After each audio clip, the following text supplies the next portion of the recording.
Hello everyone, you all are watching the YouTube channel A Set for CA Foundation. तो ये जो channel है केवल CA फाउंडेशन के लिए ही नहीं है, बल्कि क्लास 11th एंड 12th के स्टूडेंट्स जो अकाउंटिंग एंड इकोनॉमिक्स सीखना चाहते हैं उनके लिए भी है, वो भी ज्वाइन कर सकते हैं। चलो आज का जो टॉपिक है उसको हम स्टार्ट करते हैं। आज का टॉपिक है फाइनेंशियल बुक्स के ऊपर। तो इसके कुछ हम लोग डिफरेंट सीरीज बनाएंगे। I am not going to finish every single thing in today's lecture, क्योंकि वो बहुत लंबा लेक्चर हो जाएगा और बेस्ट है कि इसको हम थोड़े थोड़े पार्ट्स में डिवाइड करें। आई जस्ट वांट कि आप लोग इसको अंडरस्टैंड करें, क्योंकि इन पे क्वेश्चन डेफिनेटली ही आता है। चलो तो स्टार्ट करते हैं। So financial books, financial books हम किसे कहते हैं? बेसिकली फाइनेंशियल बुक्स हम उसे कहते हैं जो भी कोई बिजनेस करता है, जो उसके लिए वो अपना बही खाता या कुछ भी रखता है, आजकल तो अकाउंटिंग सॉफ्टवेयर आ गए हैं, वो सब में जो उसका रैकेट रखता है उसको हम फाइनेंशियल बुक्स कह देते हैं। ठीक है, फाइनेंशियल बुक्स को दो पार्ट्स में डिवाइड किया हुआ है। एक को कहते हैं हम प्रिंसिपल बुक्स, दूसरी को हम कहते हैं सब्सिडरी बुक्स। जो प्रिंसिपल बुक है वो मेन हो चुकी है। सब्सिडरी बुक्स मेनली जो ओरिजिनल एंट्रीज जहाँ पे होती हैं उसको भी कहा जाता है। तो प्रिंसिपल बुक को उन्होंने फर्दर डिवाइड किया। One was ledgers. लेजर्स हो गए जिसमें सारे अकाउंट्स मेंटेन होते हैं, उसको हम लेजर्स कह देते हैं। दूसरा था cash book,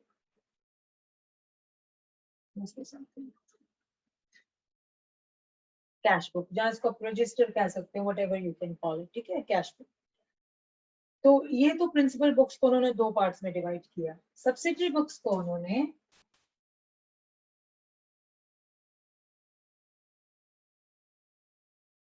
actually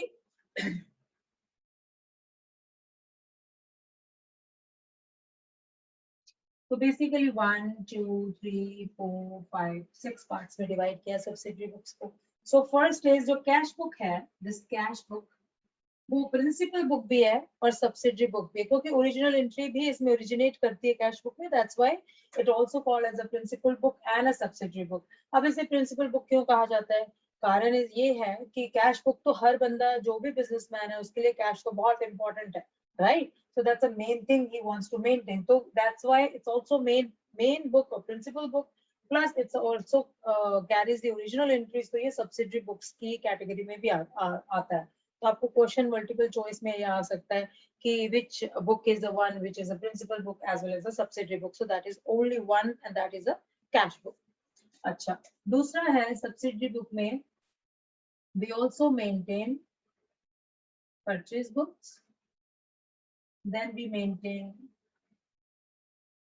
sales book. अब ये तो बहुत इजी है, देखो बिजनेस में जा तो आप खरीदोगे जा बेचोगे, ठीक है ना। बाकी थोड़ी बहुत एक्सपेंसेस होगी जिसमें आप एम्प्लॉयज रख सकते हो, बाकी के जो आपके ऑफिस के खर्चे, that's totally different. But generally आप परचेस कर रहे हो, सेल कर रहे हो, एक परचेस की बुक मेंटेन की, एक आपने सेल्स की बुक मेंटेन की। इसके अलावा देखो वेरी सिंपल, अगर आप इसको याद रख सकते हो कि अगर मान लिया परचेस हम किसी से परचेस करते हैं, कुछ खरीदते हैं, तो कई बार ये भी होता है कि सामान में खराबी होगी, जिस स्टैंडर्ड का हमें चाहिए था उस स्टैंडर्ड का उन्होंने भेजा नहीं है, या कोई भी कारण जो आते आते वो टूट गया, ठीक है। तो जो भी उनकी परचेस की रिक्वायरमेंट थी वो पूरी नहीं हुई and then they want to return their products back to the supplier, तो उन्होंने सप्लायर को अपना प्रोडक्ट्स वापस कर दिया। तो वो मेंटेन रखने के लिए, अब दे डजंट वांट कि भी परचेस बुक में रिटर्न भी आ रहा है, अब खरीद रहे हैं वो भी आ रहा है, तो उसको मेंटेन करना बहुत मुश्किल हो जाता था। सो व्हाट दे डिड कि जो हम लोग परचेस करते हैं वो इसमें रखो, जो हम लोग रिटर्न करते हैं we will make a separate book, हमें पता होगा कि हमने कितना रिटर्न किया। So they called it purchase return.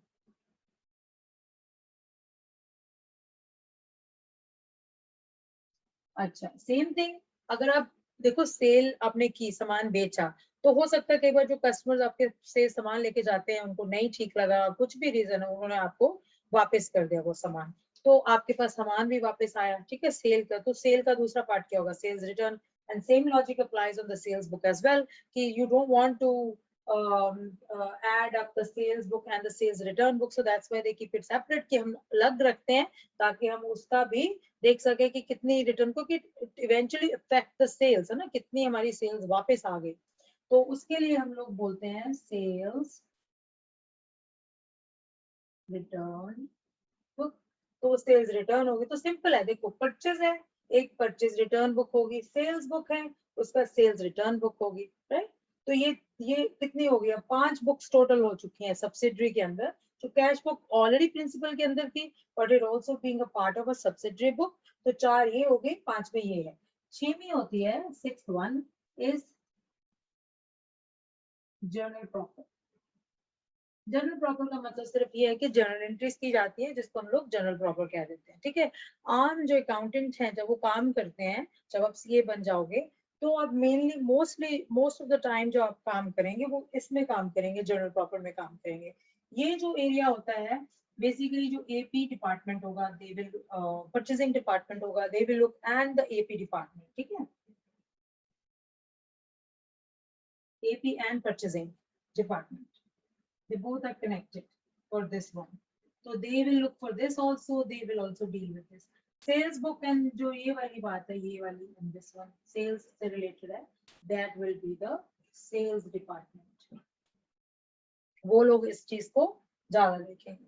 और ये आ गया अकाउंटिंग में, अकाउंटिंग के जो अकाउंटेंट्स मेन है, they generally deal with the journal, कोई एंट्री नहीं हुई है, they have to adjust it and all that, that falls under the journal proper, वो हम लोग आगे जाके करेंगे, डोंट वरी। बट एक ब्रीफ इसके बारे में मैं बता रही हूँ कि ये क्या होता है, ठीक है। तो आज हम लोग ये सारी चीजें इकट्ठी नहीं कर सकते।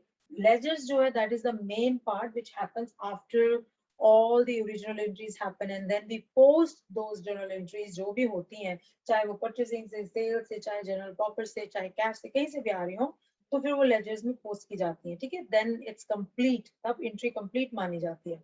इसको हम जब ये सब हो जाएगा उसके बाद में करेंगे so that you can understand better कि ये क्या हो रहा है, ठीक। तो आज हम लोग सिर्फ कैश बुक की बात करेंगे and then we will separate all of them in different parts। चलो कैश बुक का देखो, मैं यहीं पे बता देती हूँ, कैश बुक को उन्होंने 3 पार्ट्स में डिवाइड किया हुआ है। One they call it a single column, second they call it a double column, third they call it a triple column, ठीक है। सिंगल कॉलम हो गया, डबल को 2 कॉलम भी कह देते हैं, they call it 2 column, and triple column को दे हरदम 3 कॉलम भी कह सकते हैं, you can call it any. So cash book जो है वो 3 पार्ट्स में डिवाइड कर देने, सिंगल, डबल एंड ट्रिपल। अब देखो जो ट्रिपल है that is a part of a CA foundation course, but triple column जो है that is not a part of a grade 11। तो ग्रेड 11 में ट्रिपल नहीं है, ओनली सिंगल एंड डबल आएगा, ट्रिपल नहीं आएगा। आप ग्रेड 11 के हो, you can skip the triple जो वीडियो है, बट जो सीए फाउंडेशन है they need to know all these 3। अच्छा, इसके अलावा एक चीज और है which is a very small one which is called petty cash। तो ये जो है ये आपके सीए फाउंडेशन में भी है प्लस आपके ग्रेड 11th में भी है। So you and it's a very very small topic, you just need to know, ठीक। तो आज हम ये जो है पार्ट सिंगल कॉलम के बारे में करेंगे and then we will move on. इसको मैं रेस कर देती हूँ।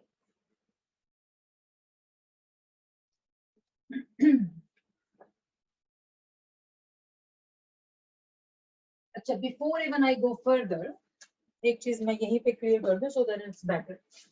जब आप कैश बुक की बात कर रहे थे, अभी मैंने आपको 3 चीजें बताई थी, सिंगल,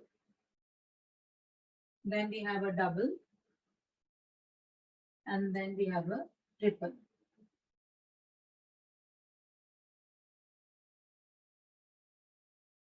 अच्छा, अब देखो इन तीनों में क्या फर्क है इसका हम अभी डिस्कस कर लेते हैं and then we will do one by one of them कि भी ये होता है या इसका बुक्स या कैसे हम लोग इसको मेंटेन करते हैं या कॉलम्स कैसे ड्रॉ किए जाते हैं। सिंगल कॉलम में तो देखो एक सिंगल सिंपल है, सिंगल कॉलम है, सो बेसिकली कैश का ही कॉलम होगा, ठीक। यहाँ पे डबल कॉलम में वो क्या कह रहे हैं, कैश होगा इसके साथ या फिर बैंक होगा। सो कैश तो सिंगल में भी है कैश डबल में भी है, ठीक है।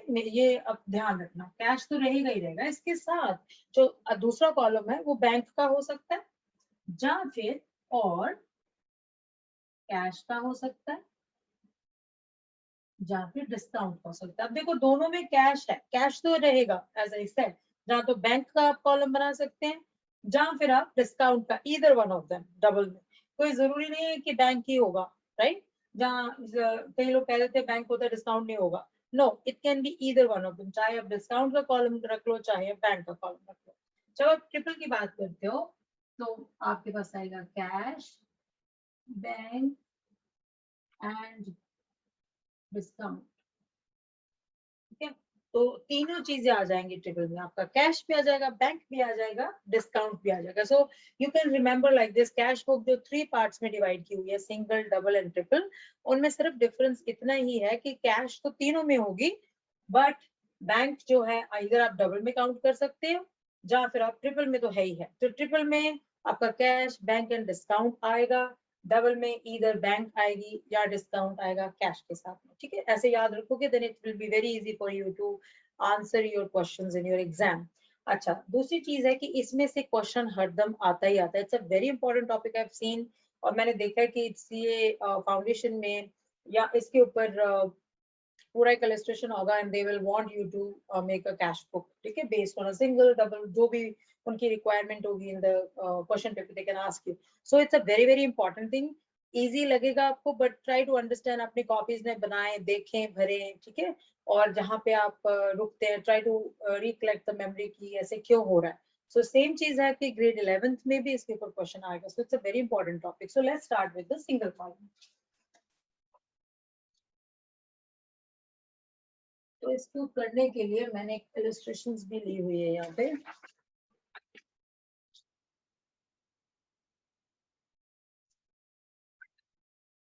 ओके, सो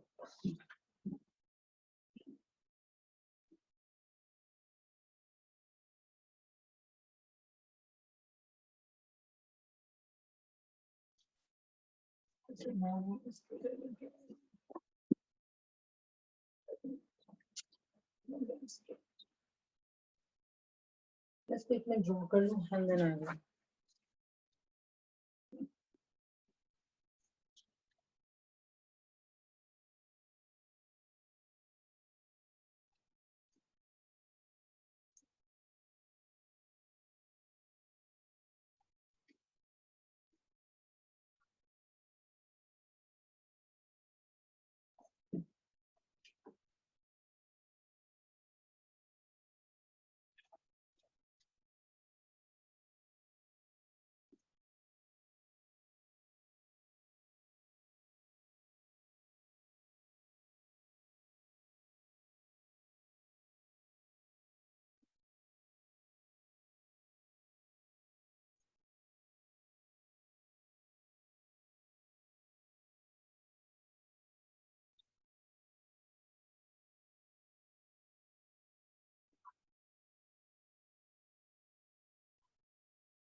ओके,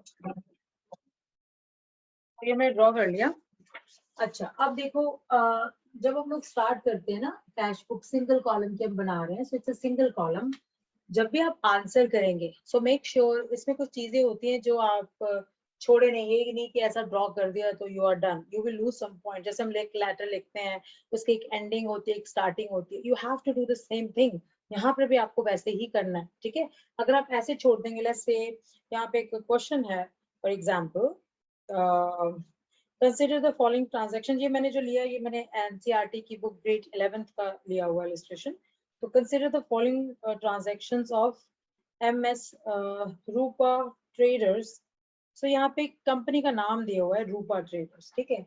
अगर आप ऊपर कंपनी का नाम नहीं लिखेंगे, यू विल लूज मार्क्स। सो पहला मेक श्योर करें कि वो कंपनी का नाम क्या है जिसके लिए आप ये ट्रांजेक्शंस कैश बुक में लिख रहे हैं, जो सिंगल कैश बुक हम लोग कर रहे हैं, तो उसमें सबसे पहले कंपनी का नाम आना बहुत जरूरी है, otherwise you will loose marks. तो यहाँ पे लिखा हुआ है रूपा ट्रेडर्स, तो हम लिखेंगे रूपा ट्रेडर्स, ठीक है। Don't forget that, this is very important कि किस कंपनी का आप बना रहे हैं, अगर वो नहीं होगा यू विल लूज। अच्छा, उसके बाद आप बोल रहे हो कि दैट्स अ कैश बुक, ठीक। सो ये हो गया, ओके। उसके बाद अब चलते हैं कि इन्होंने डिटेल्स दी हुई हैं। सबसे पहले in 2017 November 1 cash in hand, cash जो है वो हैंड में हुआ है। So basically what they trying to say कि आपका ऑलरेडी अकाउंट खुला हुआ था from the previous month and in this month they are starting it over. So remember जब हम लोग करते हैं carried forward and then balance down, right, वो चीज यहाँ पे लिखनी है। सो यहाँ पे डेट दी हुई है नवंबर 1। So we will start with that, November 1st, 2017. अच्छा, एक चीज और मैं बताना भूल गई। तो ये बेसिकली टी अकाउंट की तरह ही है। सो ये जो पोर्शन होगा सारा, this is considered as debit and that portion is considered as credit. पहली बात तो ये वो क्रेडिट में आएगा और ये डेबिट में आएगा। मुझे लाइन नहीं ड्रॉ करने, otherwise you guys get confused. Okay, मैं इसको लिखती हूँ। सो ये होगा डेबिट, इस सारा हो गया क्रेडिट, ठीक। अच्छा, जनरली मैंने ये जानबूझ के लिखा है यहाँ पे पर्टिकुलर्स, यहाँ पे भी मैंने पर्टिकुलर लिखा है, यही आप लिखते हो पर्टिकुलर्स, हरदम यही लिखते हो। तो इसका देखो डेट है, देन पर्टिकुलर्स हम लोग लिखते हैं। लेजर फोलियो होगा, जो मैं लेजर्स में बताऊंगी आपको क्या होता है, फिर आपकी अमाउंट क्या जो वो बता रहे हैं, that is the one, and then the credit side starts की डेट क्या है, पर्टिकुलर्स, लेजर फोलियो, अमाउंट। अब देखो इसको पर्टिकुलर्स नहीं लिखा जाता कैश बुक में। कैश में क्या होता है, बाकी की जो भी हम लोग बुक्स मेंटेन करेंगे उसमें तो हम पर्टिकुलर्स लिखेंगे कि भी ये इसका डिटेल है। जैसे हमने पहले जर्नल एंट्रीज की थी लास्ट लेक्चर्स में, मॉडर्न में भी, तो वी वर राइटिंग पर्टिकुलर्स कि क्या है ये, है ना। पर इसमें हम पर्टिकुलर्स नहीं लिखते, कारण ये है क्योंकि ये कैश बुक है जहाँ तो हमने कुछ लिया कैश, जहाँ हमने कैश दी, ठीक है। सो यहाँ पे रिसीट लिखा जाता है कि वी रिसीव्ड कह लो या रिसीट कह लो, व्हाटएवर, ठीक है। तो डेबिट जो कैश है, इट्स एसेट, हम लोग, हमको मिलता है, वी रिसीव इट, है ना। हमको जब हमारे पास कैश आ जाती है तो डेबिट बढ़ने लग जाता है। सो दैट इज, रिमेंबर मैंने आपको इक्वेशन बताई थी, asset is equal to liabilities plus capital वाली, हरदम वो याद रखो। अगर आपने वो अच्छी तरह से सीख लेना, these will be very easy for you, वरना आप हरदम सफर करोगे कि ये क्या था, डेबिट था या क्रेडिट था, राइट। वो चीजें समझो and then try to do it, okay. तो यहाँ पे रिसीट लिखना है सेम वे। तो यहाँ पे पर्टिकुलर्स नहीं लिखते हम कैश बुक में, हम लिखते हैं पेमेंट्स, ठीक है। तो हमने पेमेंट्स लिख दी। अब इसके बाद जो मैंने डिटेल्स दी उसके ऊपर हम चलते हैं। तो पहला था cash in hand, so that is the balance down, कितना है, दैट इज 30,000, ठीक है। सो ये हमने डेबिट एंट्री कर दी क्योंकि पिछले मंथ की आ रही थी, it's nothing related to that, हमने इसको बैलेंस फॉरवर्ड कर दिया, ओके। दूसरा है नवंबर 4 को we received cash from Gurmeet. अब उन्होंने कुछ सेल की होगी, कुछ किया होगा जिससे गुरमीत से आपको 12,000 मिले। सो अगर कैश मिली है then it should be here, right, debit होगी, इट्स अ एसेट, आपको कैश मिला। So then what we are going to do entry November, that is 4th 2017, आपको मिला कितना है। So I always write the amount first, ये easy हो जाता है इसको लिखना, and then that is the Gurmeet account.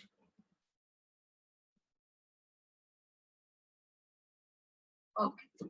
उसके बाद है insurance paid annual instalment.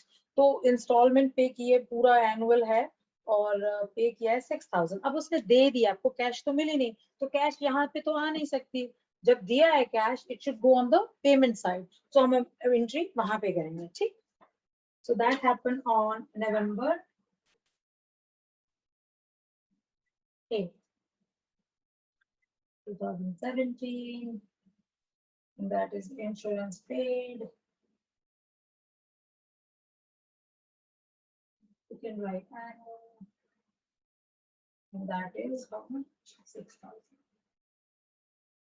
Oh, okay.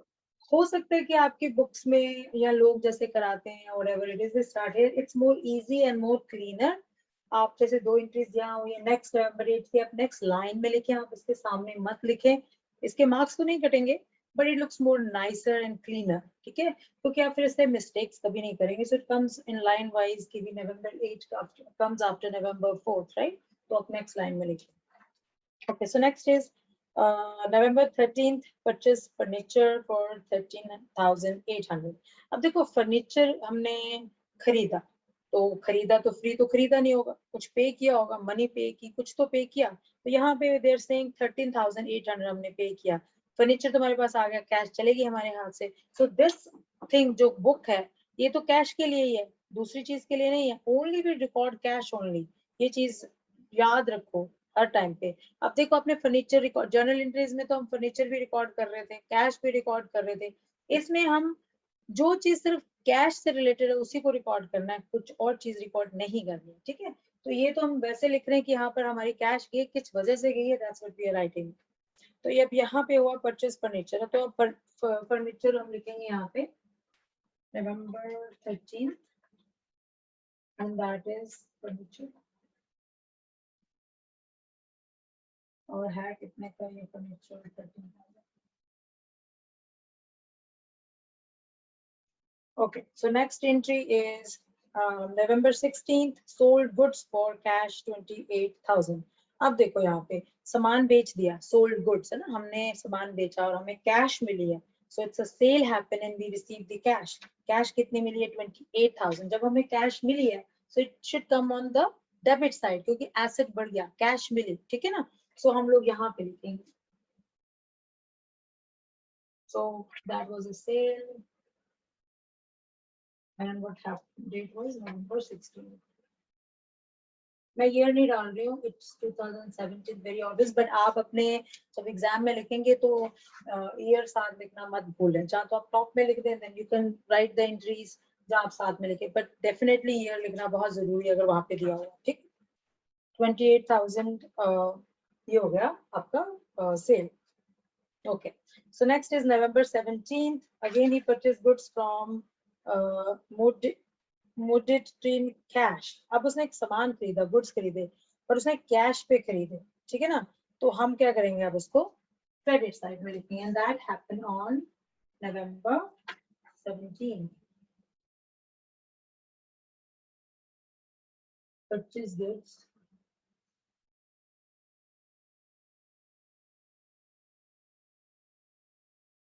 $17,400. Okay. उसके बाद आ गया November 20th.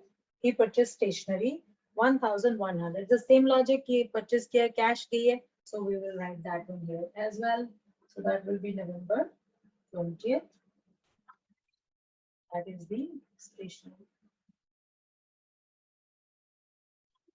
And that is 1,100. एक चीज और देखो, जब तो था परचेज गुड्स फ्रॉम मोडिट इन कैश, हमने लिखा था परचेज गुड्स, गुड्स की बात हो रही थी क्योंकि ये सामान वो खरीद के आगे बेचते हैं, दैट इज देयर बिजनेस, ठीक है. तो हरदम परचेज वर्ड यूज किया जाता है.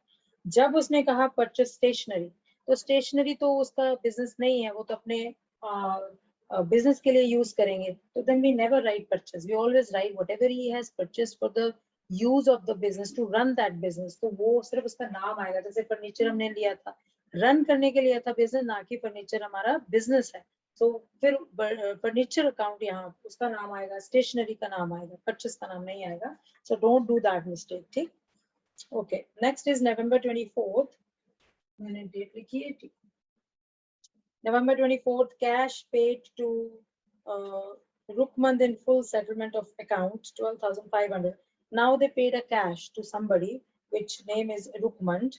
किस कोई AP लिया होगा, कुछ परचेस किया होगा उन्होंने, to in full amount of the account. तो अब हमने इसका नाम लिखना है रुकमंद का, क्योंकि उसका अकाउंट होगा हमारे बुक्स के अंदर.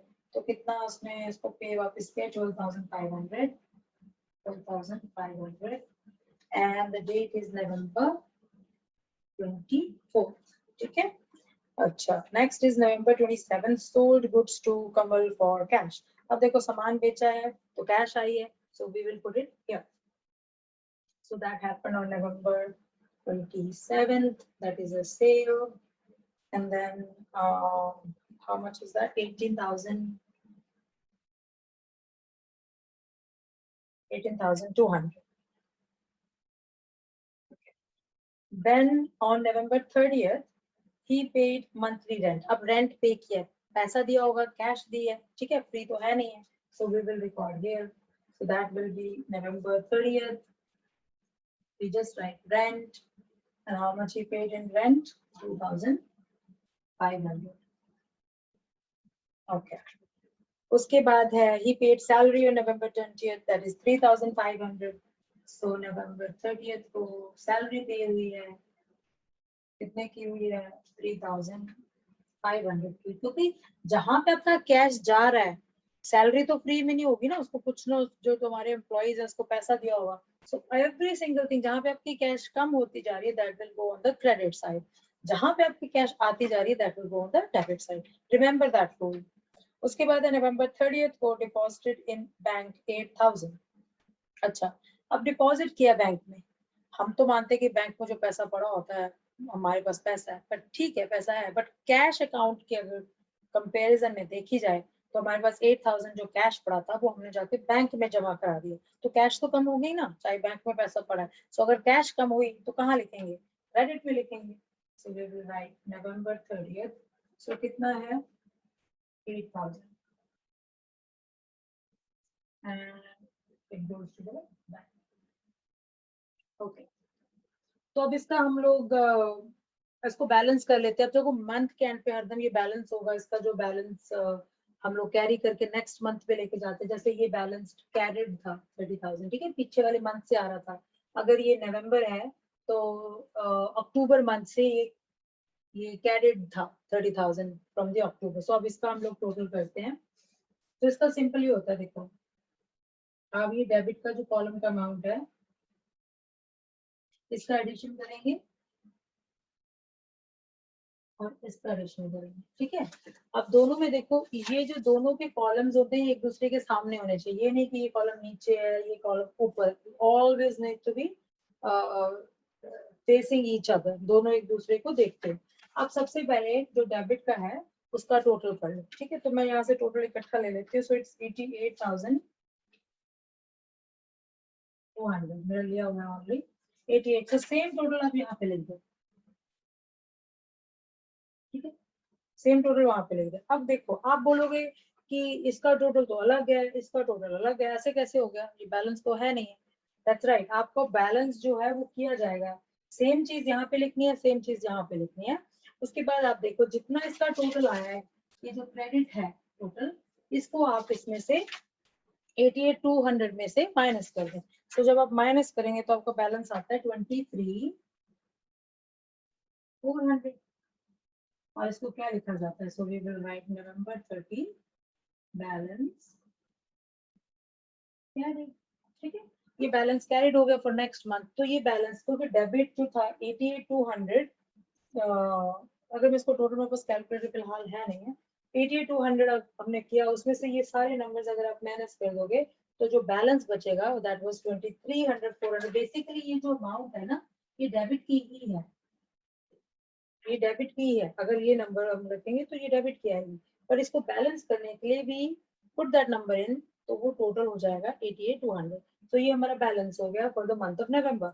जब आप करोगे स्टार्ट दिसंबर, ठीक है, December 1st नया मंथ स्टार्ट होगा, तो ये जो अमाउंट 23 वाली है that will come up here.